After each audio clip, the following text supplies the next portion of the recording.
আসসালামু আলাইকুম। আমি অনেক সুন্দর একটা গ্রামীণ পরিবেশে চলে আসলাম। দেখেন রাস্তার দুই পাশে কি সুন্দর গাছ, এক পাশে বয়ে গেছে একটা ছোট্ট খাল। একটু এই সুন্দর প্রকৃতির ভিডিও করে নিলাম, তারপরে একটা রং চা নিলাম। রং চাটা আমি একটা গাছের উপরে রেখে দেন একটু ভিডিও শ্যুট করলাম। ভিডিও শ্যুট করার পরে আস্তে করে চার কাপটা আমি হাতে নিলাম। হাতে নিয়ে একটু সামনে হাঁটতেছি।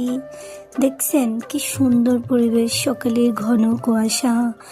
অনেক বছর পর দেখলাম সকাল সকাল। তাও আমি একটু হসপিটালে যেতে চাইছিলাম, তো হসপিটালে যাওয়ার উদ্দেশ্যে আমার ওখানে যাওয়া।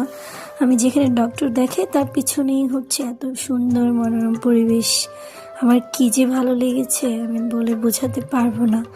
তারপর কি রং চাটা আর খাওয়া হলো না, ভিডিও আর ছবি তুলতে হয়ে চাটা ঠান্ডা হয়ে গেছে।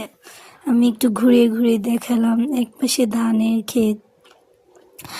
আমি এখানে একটু ভিডিও করলাম, আরেক পাশে দেখেন কি সুন্দর টিনের ঘর। এসব গ্রামীণ পরিবেশ দেখলেই মনটা কেন জানি শান্তি হয়ে যায়, মনটা প্রফুল্ল হয়ে যায়। কেমন লাগলো আমার ভিডিও?